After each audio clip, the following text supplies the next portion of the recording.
How's it going, everybody? Welcome back to the channel. My name is Jason. I'll be your host today on this CFL talk show, Hussey's Huddle. In this video, we cover all the big news stories and happenings from the first couple weeks of the CFL's resigning period, including what teams are doing, and even in some cases not doing when it comes to re-signing their key free agents. But quickly before we get started, I'd like to wish everyone who's watching a Merry Christmas and a Happy New Year, and Happy Holidays to those that don't celebrate Christmas.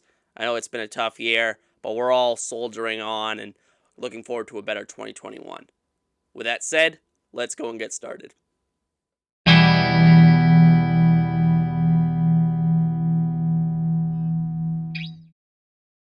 First topic today revolves around the BC Lions and that they've brought back a significant portion of their receiving core. So in my estimation, all four of their top receivers, Brian Burnham, Dominic Rhymes, Shaq Johnson, and Lemar Durant, were all scheduled to be 2021 free agents. And they have already brought back Rhymes and Lemar Durant on decent contracts. I like that. I think if you piece this whole entire group together, this is probably the most talented receiving core 1 to 4 in the entire CFL. So it's big that they brought two of those guys back. They still need to re-sign Burnham. Burnham is arguably the best receiver in the CFL currently, and he's still scheduled to hit the market in February. So the work's certainly not done for BC.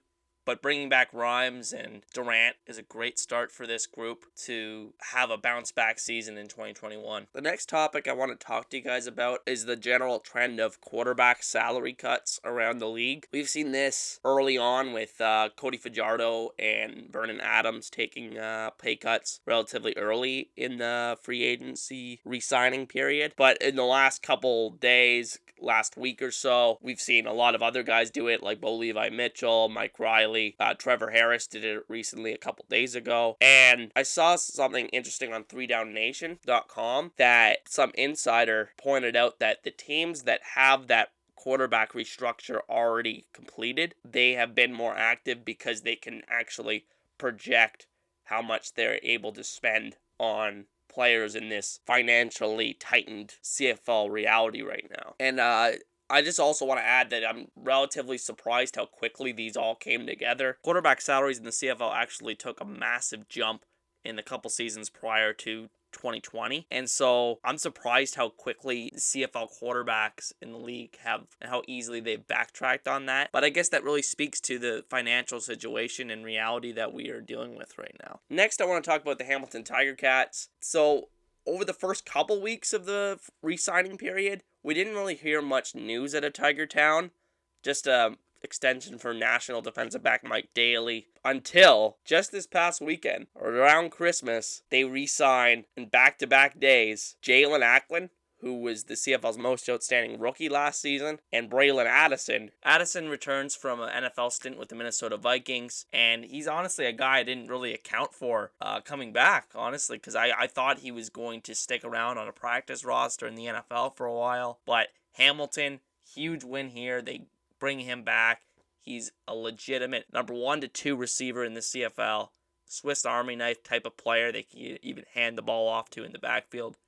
Huge signing here for Hamilton. And then the last team I want to talk about are the Saskatchewan Roughriders. They have a very long free agency list, including everyone basically but Cody Fajardo out of their key pieces. And they've gotten to work on that. They re-signed Mike Edam, national defensive back, all-star in 2019. They released Zach Evans, long-term defensive lineman. He has kind of underwhelmed since coming over from Ottawa a few years back, but I guess they deemed that he was making too much money to bring back in this financially tightened scenario here we have in the CFL. And then the big highlight items for the Rough Riders over the past week, bringing back defensive back Nick Marshall. I think Nick Marshall, he is the best corner currently in the CFL. He's kind of the guy, he's a guy that's going to get burned. There's no question about it. He had some bad games in 2019, but he is really capable of shutting down a game. Like, he's one of those guys who, when he's on, he's just a tough guy to target, and he really takes away that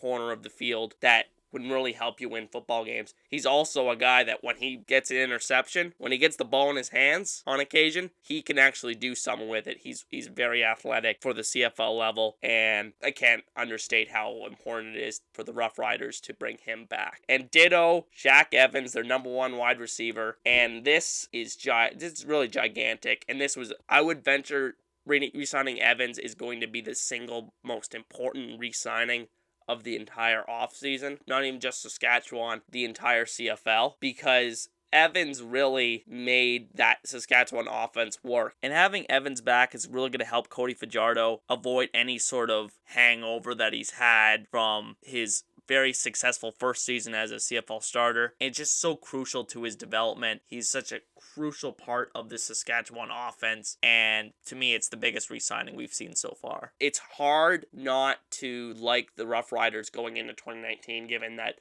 they also bring back William Powell, their star running back. They have those core standout pieces brought back right now. I just like them going forward a lot now, because even though they still have a lot more work to do in terms of the re-signing aspect of it, Cameron Judge, Solomon Alamimian among the standout guys that are currently scheduled to become free agents. But if you have the quarterback, running back, wide receiver, skill position guys locked up, and you have some good continuity along the offensive line like they do, you like their chances going into a year where many other teams in the CFL will be dealing with a lot of turnover and inconsistency at key spots. So that's going to do it for today's video. I'd like to thank you guys all for watching. If you want to support the channel, the best way to do it is just by hitting that like button and subscribing to Hussey's Huddle for more CFL content just like this. And once again, I'd like to wish you guys a happy holiday season. Let's go CFL, and I'll see you guys next time. Peace.